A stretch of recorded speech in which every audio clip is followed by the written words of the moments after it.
We are live. Hey, what's up, everybody? Hey guys, how's it here going? with Joe Gomez. Check it out, right over here. Hey everybody, hope everybody's doing well. So, you know what? Real quick, so the store is live. So let me jump over here, send this out right here. Sorry for this. We're gonna lateststore.com. We're gonna send this out to text. Everyone got to see me send a text out live to everyone, so you should be getting that right now. Yeah. Oh yeah. So let's see. We got we got Julian watching. What's up, Julian? What's up, Julian? Coffin Comics. We got Chris Palma. Hey Chris. So, thanks for joining us this morning. So once again, everybody, we have boom. Oop, Nice. wrong person. Highlight you. There you go. Yeah, there he is. Look at that. Artist celebration with Joe Gomez, everybody. Nice. Hope everybody's enjoying their morning.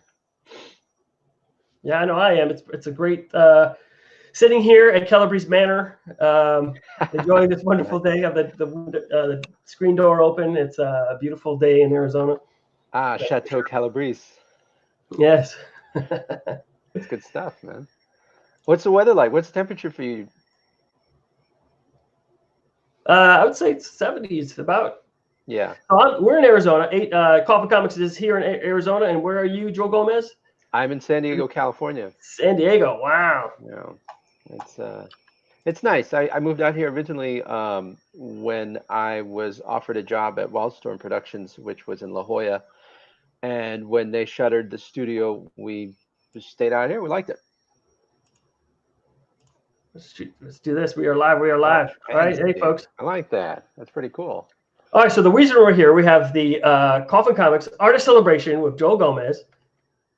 Here he is, folks. Right in your face. Joe Gomez. Yeah, we are live. Send us your comments because we're going to be interviewing Joel, picking apart his career and seeing the highlights and the lowlights and all the juicy gossips. Oh, that's great. All the juicy stuff we want to get from you. But first, so the reason we're here because we are promoting some of your books here. So let's jump over here, share this screen. Share this one. What's going to show folks where we got the latest store. We're going to share this right now. We'll be right back soon. Starting again. Here we go. There you are on the page, the homepage right here, the Artist Celebration. Yeah. So folks, we've got these items here, which have the official Gomez original art edition for Descent, Chaos Rules, and the Hell Witch. And we'll go into that into a little bit. But then we also have some of the other ones pulled from the vault. We've got your Gomez edition, the premiere. Love this one. This one we have this is the actual color. We're having a coloring contest right now going on, folks. So this is what you can base it off of that, or use that and like change yours. See if you can do it even better than that original one. Yeah, we got some of your prints. We've got the Vengeance Action Edition, the Mama Z, which I've got that hanging up right here. These are really cool. The 9x6 mini prints. The Luchador one, love that one. Yeah, I love this Luchador print. Retro style. Yes, it's just like it was. It reminds me of the movie Nacho Libre. Yeah, it's kind of like like the old celebrated kind of Mexican luchador posters you'd see. Yeah, there you go. It's pretty cool stuff. Yeah, I remember as a kid seeing that kind of stuff all the time, and it just was the normal thing. But as you got older, you realize like, hey, wait, that's just kind of a Mexican culture thing, but it still looks cool. It's like there's like a Mexican bingo called Loteria, and the images are so old school, but it becomes celebrated. They have a picture of like El Borracho and like Death and the rooster and stuff. And so after a while, it became just iconic images. So I was going for that vibe when I did that. I think you nailed it for sure on that. So yeah, I want to point out too, folks. So not sure if it's clear, but if you go to the original art editions, so let's go to the Muerta one. So from here, so when you purchase this, you can either purchase, let's see, we have the mid-waist drawing. That's 76. And where's the other option? Oh, and then full figure. Sorry. Full figure here. let's see how. Oh, okay, the prices switches up here. So the mid waist 99, full figure 175, and then so folks. So they don't get to choose on this, but you just come up with, these are just like some examples on here, but it's kind of like a mystery of what they're going to get, right? Because as you draw these, they're going to.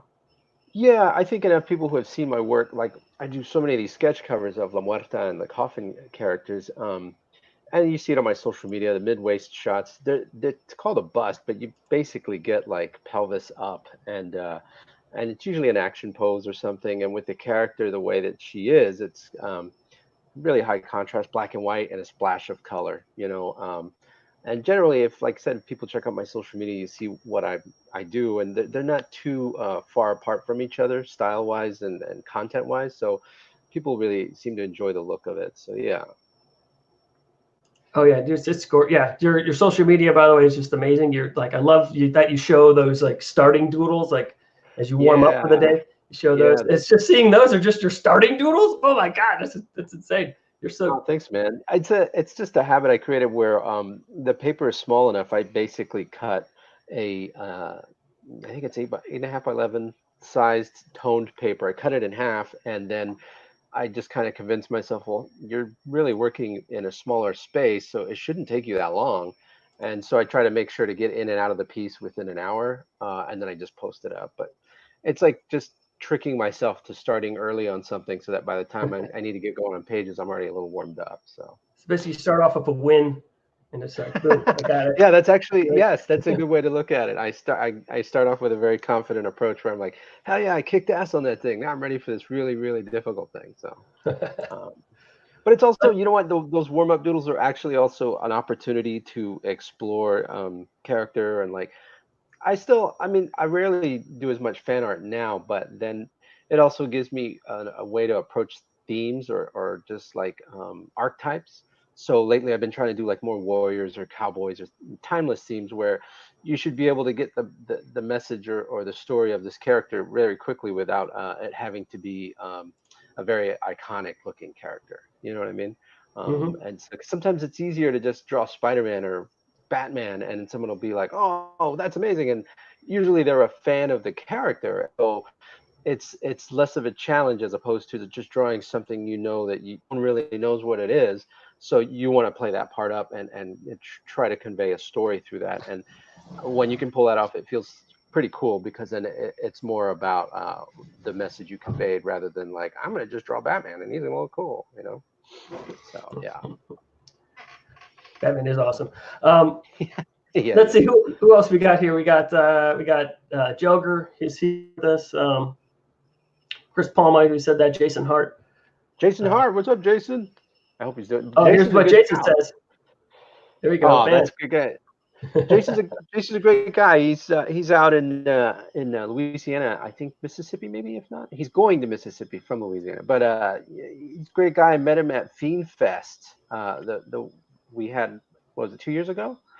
A super nice guy. I met so many cool fans at Fiend Fest, and I've just stayed in contact with Jason, and I'm always doing sketches for him and stuff. But yeah, it's just the coolest thing about part of Coffin is that I've met so many interesting people through some of the things in the social media events, and then, like I said, at Fiend Fest a while back, that was a really fun time, and from that it just keeps growing, and I just keep meeting more people, and it makes everything that we're doing a lot of fun because at the beginning, I didn't know Brian and Mike as well as I do now, and I was just kind of hired on to draw La Muerta, the first chapter, and with each chapter, I've gotten to know the character and those dudes a whole lot better, and I'm really up for the challenge of what we're doing and helping Mike and Brian create these stories and characters for you guys, and it's fun. It's a neat challenge, and it's very rewarding when you meet people who are enjoying the things we're doing, and so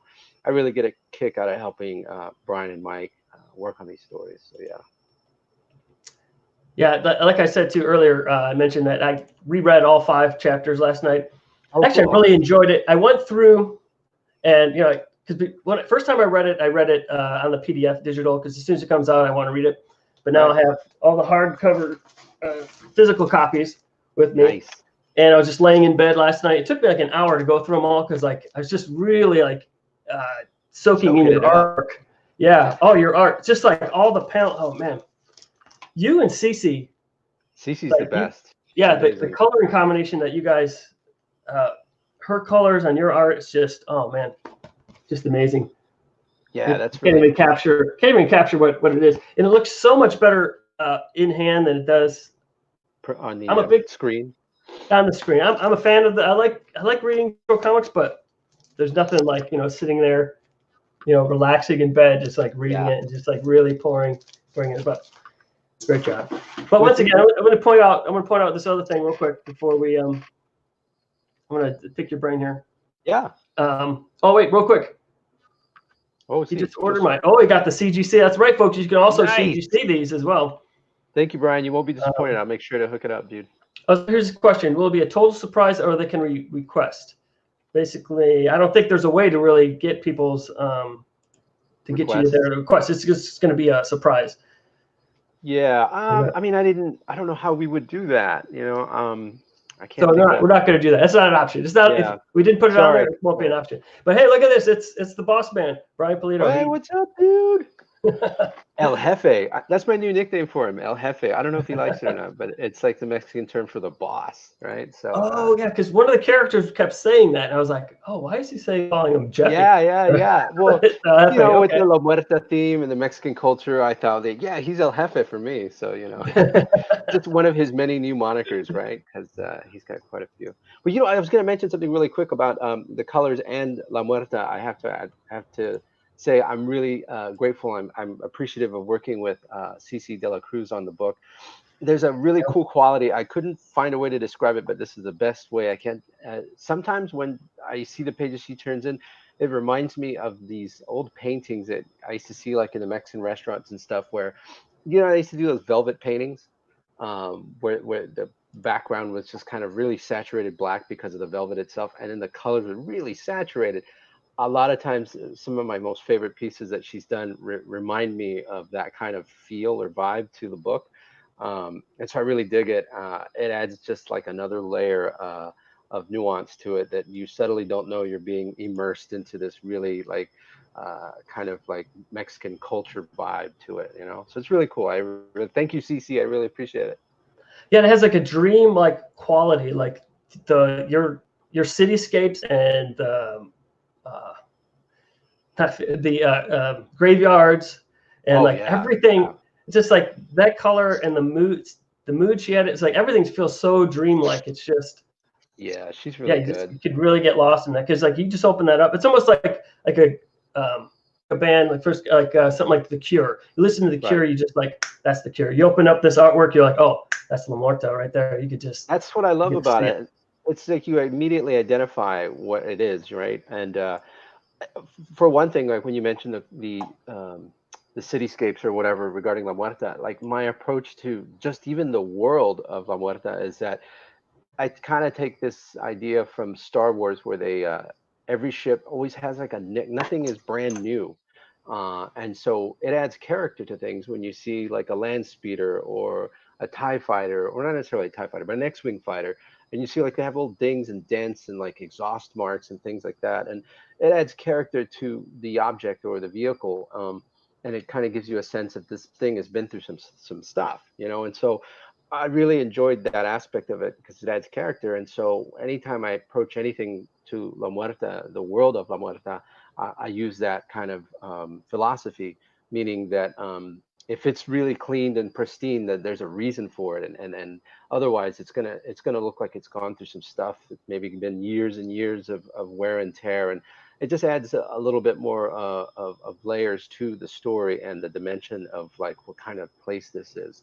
And so it's a unique aspect of it. I try to make the environment almost a character in the book. It's almost like a thing that's alive, and so it's just another part of our story, I guess. For sure, yeah, because everything does look lived in. It seems like, it's like a real city. It's just like a really actually, it also fits in with the whole crime noir kind of feel to it because like everything is just like, like a gritty. Almost looks like Los Angeles or New Mexico, kind of like combination of those two things together. It's just lately, that's what I've been leaning more that way lately. I've been kind of adding more of a kind of a Southwestern flavor to it, just to continually adding more character to this thing. And I find that we don't see that much of that ever represented in comics. And so I really wanted to kind of infuse that into our comics so that it becomes part of the overall aesthetic of it, you know. And in a way, it's kind of where Maria's from, and it's what her world is about. And so it's just something that I could actually kind of, you know, kind of extrapolate even more as we move forward. Just because we play up so many themes. I mean, we even have a place called Fiesta World, which is a Mexican kind of like a Mexican themed theme park. It's like, but it's cheesy in a way where it's almost as if someone was kind of exploiting it intentionally. And so it's over the top. Some of the characters or figures that are in the park itself, like as structures or sculptures, they're meant to be almost overly cheesy because we're deliberately trying to play that part up. And so things like that you don't necessarily see. So we're really trying to add that kind of a flavor to our story, I think. Yeah, I remember that too, because like you broke the fourth wall and made a joke about like, hey, this is kind of like really cheesy, and then Loco mentions like as like having a you know, a masked vigilante and skull. Where is that one? I don't know, I remember that part for sure. But you know what? Real quick, let's. Oh, here's something real quick too. I think the boss man. Oh, hey, he agrees. He loves it. That's awesome. Well, it's sticking, dude, because it's the El Jefe. I love it, dude. It's a good moniker. And we got some other folks here, and great to see all your work. Richard, how you doing, man? Good to see you. Yeah, kick ass. They're enjoying it. Folks are enjoying it. Thank you so much. Thanks for joining us, man. I appreciate it. You got some well-deserved fans. That's really cool, man. It's fun. I mean, hey, there you go. Speaking of moving graveyards, I love that piece over your left shoulder, Joel. Oh, this one. Is it that left? Yeah. Yeah, that was a pretty fun piece to do. That was for the Fiend Fest edition of one of our La Muerta books, and it was just a fun turnout. Great event. I hope you guys check out the next Fiend Fest. I think it's next February. Is that right? Sworn Fest 2021. Oh, that's right. Right. Sworn Fest. Yeah, that event was really fun, man. It was a really cool connecting way to meet up with fans and just interact with them. And I'm looking forward to the next one only because there were so many things I could have touched on on the first one. I just didn't know what to expect, but it was like the focus of a laser, because it was like a convention, obviously, but take away all the things that you don't really focus on, like, you know, maybe if you're not into like the chibi stuff or these other things. It was all specifically Coffin comics related artists, writers, products, you know, and we even had panels about everything. So it was a neat thing because I got to meet so many people that were just into the stuff we're doing and connect with them. So hopefully you guys check that out next February. I'm not sure. But yeah, Sworn Fest. That's what it is. Yeah. Yeah, and Brian Polito talked to me about like the comic book conventions in the 70s, and it felt like that's what this was. It was like a true community. It was true. It wasn't like how San Diego Comic-Con now is just like a multimedia event of the century, and this was like a true, real, like the real purpose of the original comic books conventions was just like for the community, for everyone who's just like really tight into it. Yeah, it didn't have, like you said, there wasn't like, you know, over here is the cosplayers and over here are the kids are into that. Everyone's into the same thing. So yeah, just that like laser focus, you could feel the heat and excitement. That stuff's cool. I mean, don't get me wrong, but it's almost as if when those kind of conventions are put together, they're trying to make sure to please everybody. So they try to have a little of everything involved, you know. And so like with Fiend Fest that year, we don't have to do that. We just specifically focus on the things we're creating. And so instead of like some sort of shotgun blast for a promoter to try and put these things together, we're like a laser, and it's just specifically stuff that you want to see, you want to talk about, the people you want to meet, and it's all Coffin Comics, you know. So yeah, Sworn Fest. I'm looking forward to that one. Hey, there it is. Look at that. Yeah, it should be fun. Yeah. You guys do a really good job. So, and that was a lot of fun. I enjoyed that. Okay, so I want to jump back over to. Let me share the screen again. I just want to share the other two items on here that people need to see. Yeah. Let's see. Okay. Yep, this is the right place. I also want to mention, okay, so you go to the home page, folks, just go to, you can see these are the top ones. These are the ones that are going to sell out real quick because they're limited. Each of these are limited to 100 serial numbered copies, I believe, serial number. Yeah. If not, they're limited to 100. So these are the ones you want to look at first. So not only do we have the scent interiors, which you'll do, Joel will do the Muerta covers. He'll also do the Lady Death and Hell Witch. So let's Dude, take a you know look. what? The Hell Witch one, I don't think I've ever drawn that character as often as I did in the last 2 weeks, and it's so much fun. I love drawing those wings. They're really kick ass and weird looking, you know? Yeah, I was really impressed. So we posted on YouTube, and yeah, the one that Coffin Comics TV, which you let us repurpose, because you go to your YouTube channel, you can get that, or to your social media, you can see you do that. But when you did that fast action drawing of that, it was just like, oh my god, it was amazing. But seeing you do Hell Witch, it was just really, really rad to see that. I never drew it before, and I really, for some reason, I really dug the idea of the wings, and I kept wanting to just draw all the wings. Like I kept making the full figure image smaller so I could fit in her wings in some unique form. I think that the silhouette with the wings was just something I was fascinated with, and I kept thinking like, how can I make a different set of wings looking this way? Oh, we could do it from this side and this side, and she's so cool. I mean, Brian and Mike, they come up with some of the coolest characters. So she was a lot of fun and easy to draw. So yeah. So folks, again, so if you go to any of these original art editions, so you can click on unsigned mid-waist drawing, $99.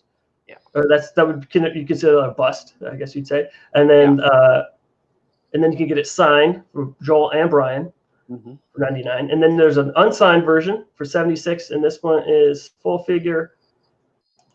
And then full figure, Brian and Joel signed right there. And then you have the CGC was just offered on here.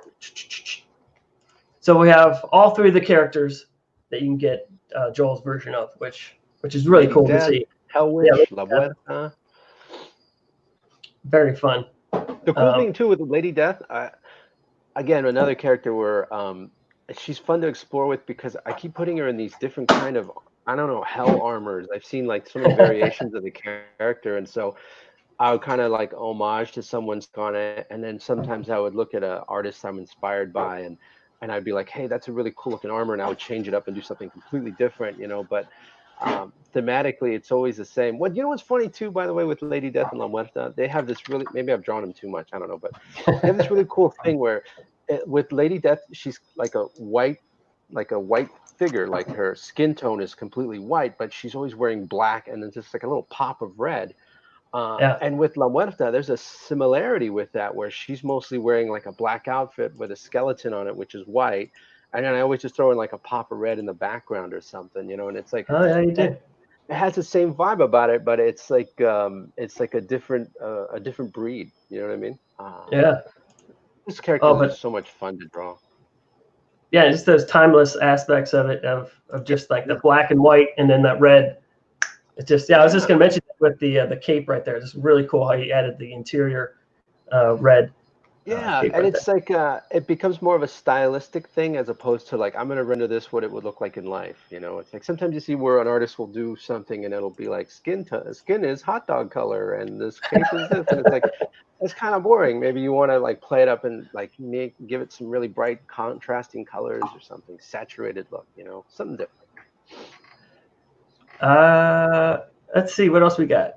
Anyone else? Any questions? Here we go. Joker. Okay. Hey, Joker, nice. Good to see you, man.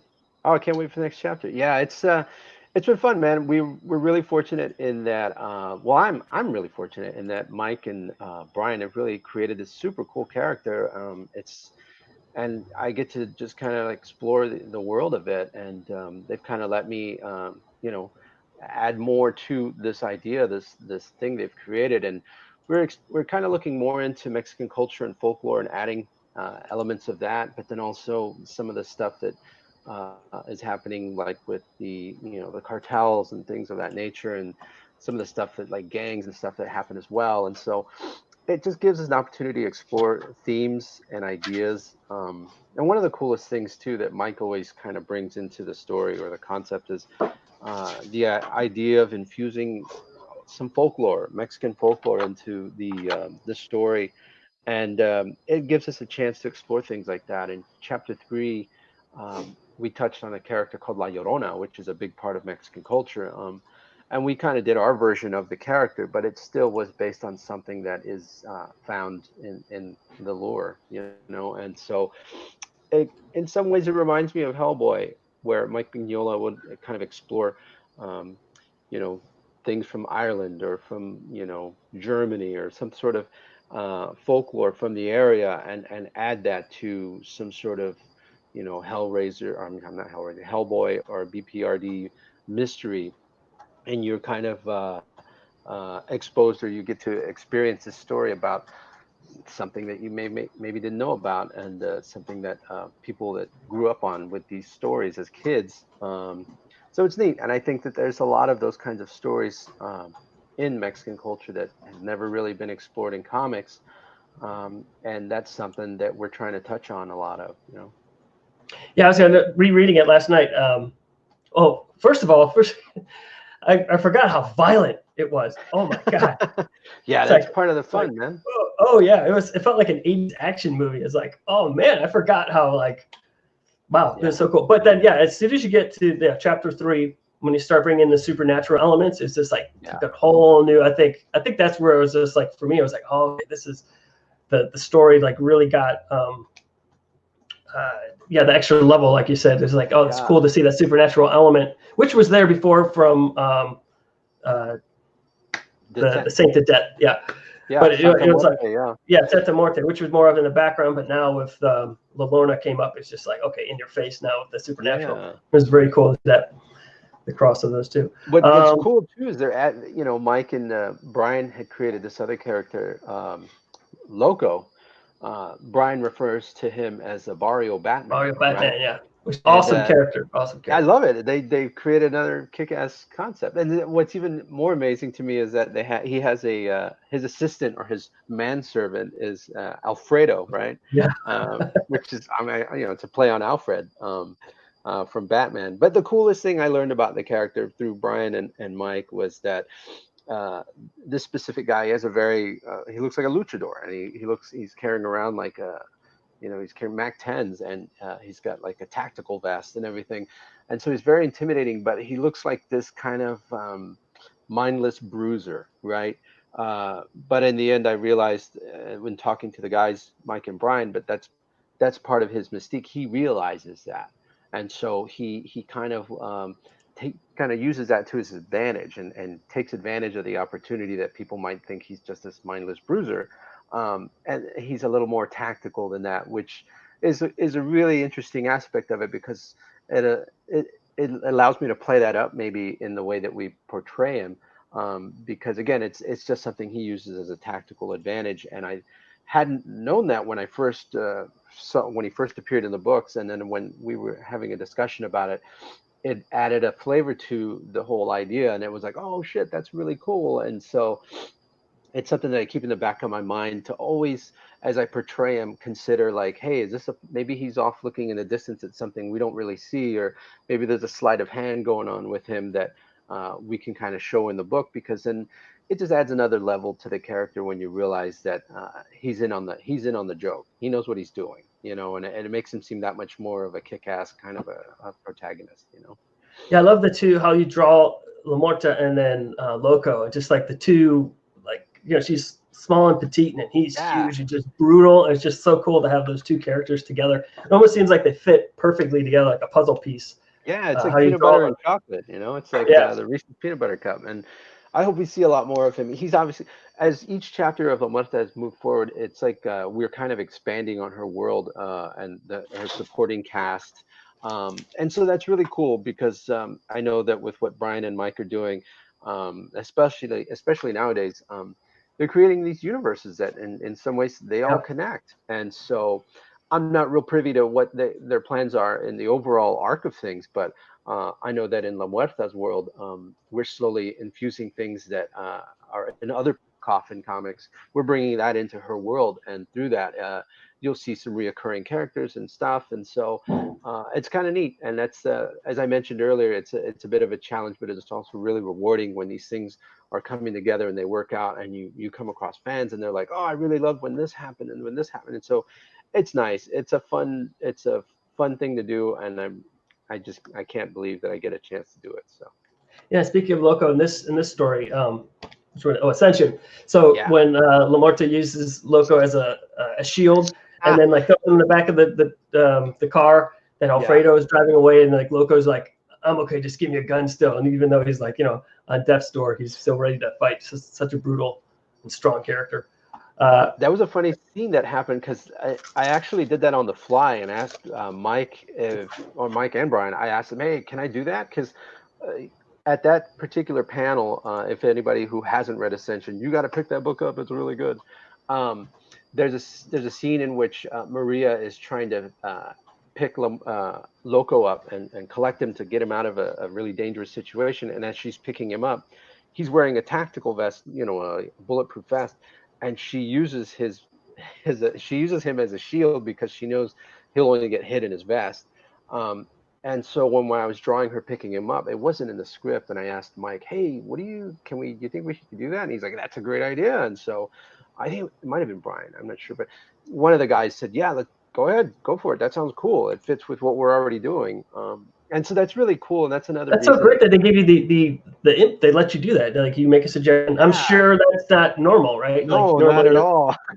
And that's the beauty of the kind of working relationship I have with these guys is we're like a band. And so we've been playing these gigs everywhere, so to speak, gigs, but we're starting to learn when one zigs, the other zags. And that's the benefit for the readers and for those enjoying these stories, is that like we're almost in synchronicity with all these things because of how long we've worked together on this. So I've never experienced that in comics.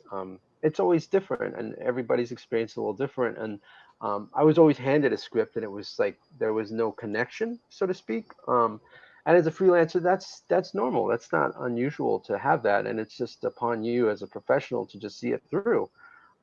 But with the advantage of working on La Muerta at Coffin Comics with Brian and Mike and Cece, there's always an open-ended thing where we're just always in discussion about stuff, and we're always kind of looking to get the best looking story and pages out to the readers, because there's a lot of good books out there, man. There's no joke. And right now it feels like it's one of the best times in comics, especially indie comics too, and so when you think of it that way, it's like we have a great opportunity to kind of build this thing up, and it's almost like a Netflix show or some sort of streaming service where you get a full kind of breadth of this story. And I really enjoyed the process so far. So it looks like we got about 15 minutes left. Let's see if we have anyone has any questions. Shoot them your way, because we're gonna come back at 11, and Joel's gonna do some live drawing, so you guys don't want to miss that. So make sure to tune back in. Let's see if we got anything coming up here. Oh, let's see. Jason got him in here. Nice. So guys, thanks. Cool. Thanks, Jason. That's good seeing you, or good hearing from you again. Yeah.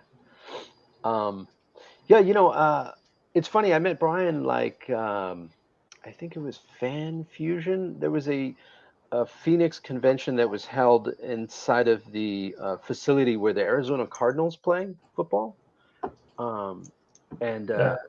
I'm not sure what the building's called, but anyway, I met Brian there, and we had discussed. He'd give me the opportunity to work on the Muerta, and before that, I had been working at Wildstorm Productions, which is an extension of DC Comics. I worked there from I think 2007 to 2010 when they shut the studio. That was a really cool experience because I was working alongside Jim Lee and some of the other studio mates, Livio Ramondelli, Richard Friend, Sandra Hope, Carlos Deanda, JJ Kirby, Michael Lopez. And so we're all there doing different things. The majority of the guys that were there were working on a DCU MMO video game. And I was a staff penciler and inker. And so I was working on some of the licensed books they had there. I also had the opportunity to work on Wetworks and Authority. So that was a lot of fun.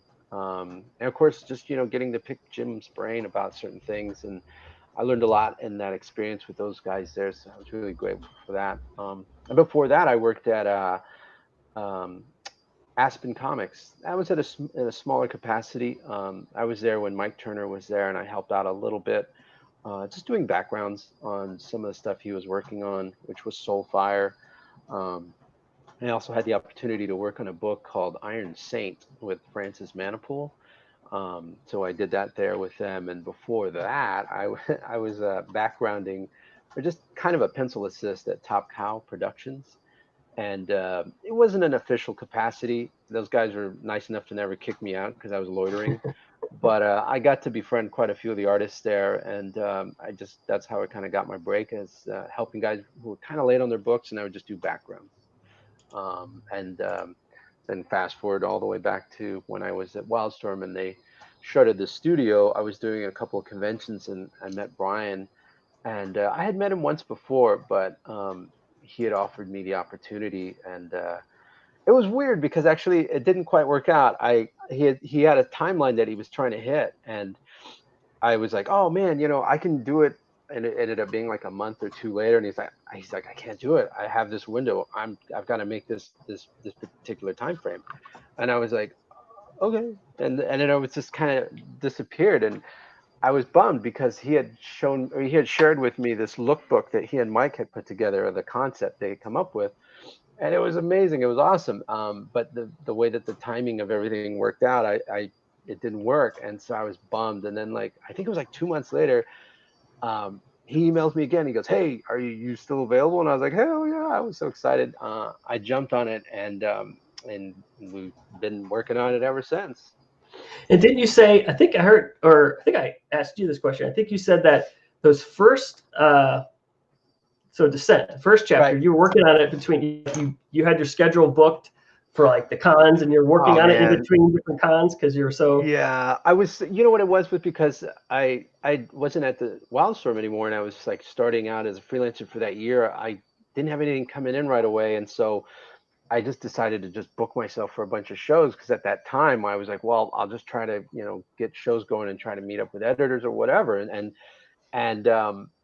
and then Brian came back and was like, "Hey, are you still available?" I was like, yeah." And I just didn't cancel the shows, and so I was juggling both things. I was 1 month I was doing a show every weekend, and in a couple other months it was probably like 2 shows a month or Road whatever. dog. Yeah, and you know what? And the thing was, I was really fortunate in that I was juggling both things, but it was working out okay. But then once I got offered the second book, I just made sure to make that my primary focus.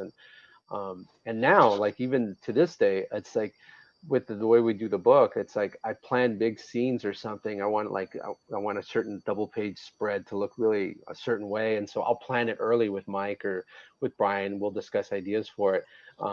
And so that, again, those are just opportunities that you maybe won't get on a normal book, where you've got something coming up, and so you'll discuss it with the other guys and say, like, hey, what if we try this or this? And sometimes they'll interject with ideas too, and so it allows us to plan for cool sequences or things that wouldn't just happen on the fly. And I enjoy that. I mean, to me it's like almost it's like making a movie or something. We have an unlimited budget, and the only thing we have to fight against is time.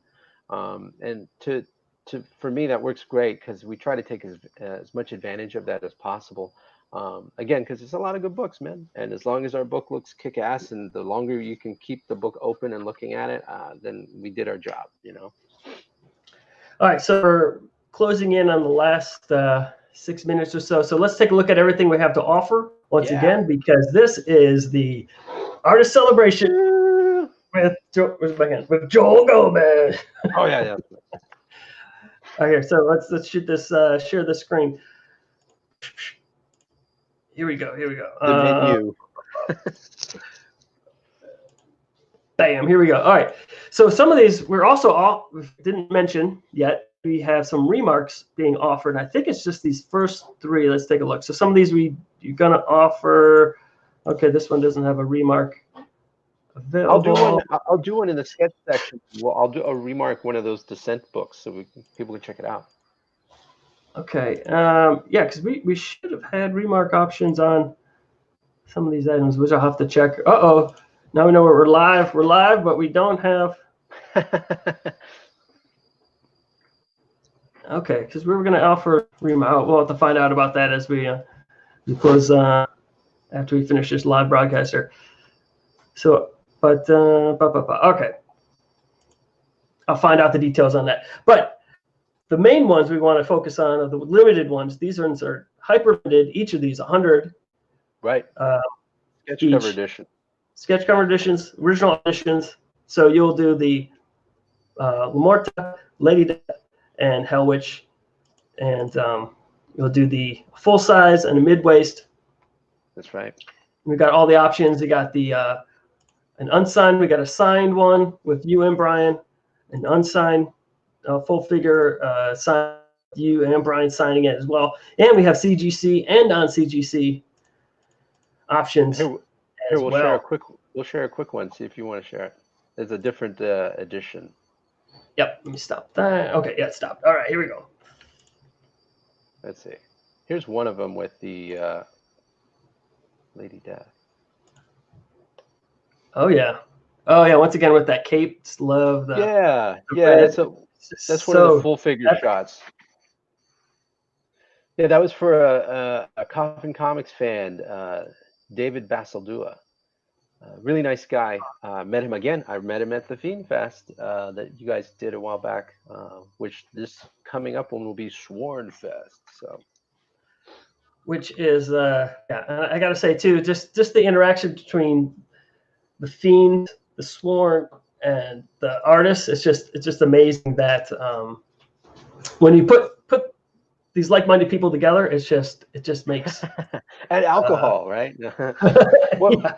But it's kind of cool because you guys did it where the first day was like a just a meetup where we had drinks and stuff, like Friday I think it was, or Thursday, and that was fun because everybody just got to mingle and hang out, and you got to meet all these people who read the books, and they got to talk to the creators, and that was a blast. I really dug that.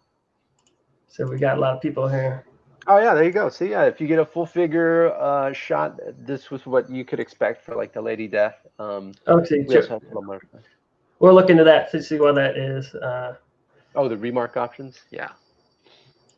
Okay. Okay. What appearances do you still expect to make in the remainder of the year? Oh, that's a tough one. Oh, what appearances? Yeah, I think everything is kind of on standstill right now. Yeah, it's all up in the air, right? I mean, I think there are stuff that's. I was supposed to. Denver was the next thing I know, but. I'll definitely, if it still works out, I'll be there for sure. Yeah. San Diego, but we'll see again. I don't know. And then Tokyo in December. But we'll see. Hopefully, Emerald City got pushed back to a different timeline, so maybe it'll be at that whenever it happens, and we'll see. But all we know for sure is going to be next year, Sworn Fest 2021. Yeah, that's the only one you need to worry about. That's really the only one you need to worry about. That'll be the most fun. Trust me. It's Josh, you haven't canceled. Hey, Josh, what's up, dude? Yeah, so if it's not canceled, so everything's up in the air. But yeah, that's great. It's hopeful. Everybody's hoping it'll all work. I bought a full. Oh, nice. Thanks, Trevor. Yeah, dude. Which is exciting because by doing it this way too, it's like it's like a mystery. Like it's like the mystery envelope. You're like, you're going to get a kick-ass Joel version, but you don't know which one or what it's going to be, and you have no clue, which is super exciting. That whole part of that. I'll share another one. Let's share another one. Let's see. Hold on. It looks like Jason is asking Desperado homage. You saw once? Any word on that? Oh, the Desperado homage. What is he saying? He wants one? Or he saw once. I don't know if you're working on one. Oh, I'm not sure. I think I'm not sure. But here, let's share this one. See if I can see that. That's a boom. Oh yeah, another one.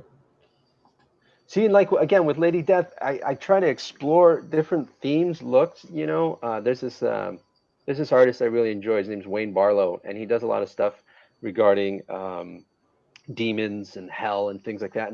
And looking at his stuff, he designs these really cool looking armors and stuff, and I was really inspired by it. And I thought, well, what if Lady Death had something like that going on, where it was just always spiny and spiky, like if she were to come up to you, you might get stabbed in the hand if you touched it, you know. And so I just try to explore different looks for her. And so that's part of the fun. And so hopefully that's something people dig, because it adds a little bit more to the character, you know. And Esther here's talking about the you did that live drawing in Japan at Hell. Oh yeah, Death Hell Match in Bar. Hell. Oh man, that's on my bucket list. Yeah, that's that bar I keep telling you about. You want to check it out if you ever get the chance. It's the coolest thing. It's a horror slash death metal themed bar.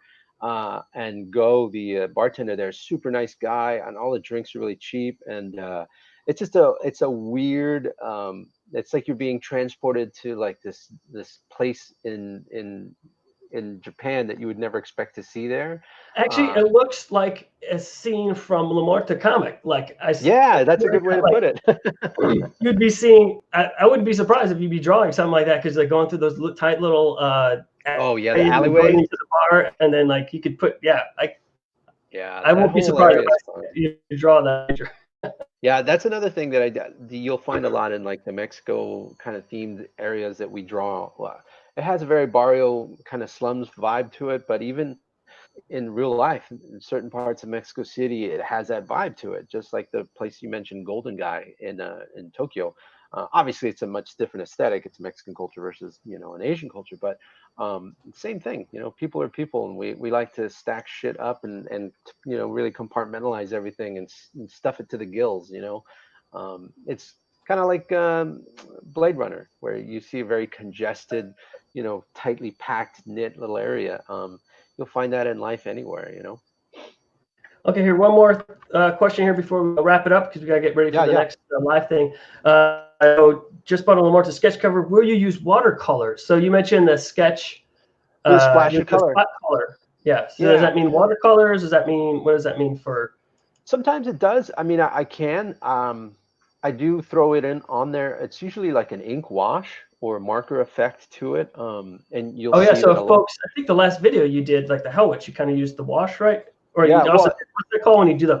Oh, splatter. Yeah, I'd use like the brush pen, and I'd get it really juicy. I'd squeeze the end of it. So what I do is I'd squeeze real hard, and then I'd tap it against something, and it would basically, you could see little splatters right onto the cover itself.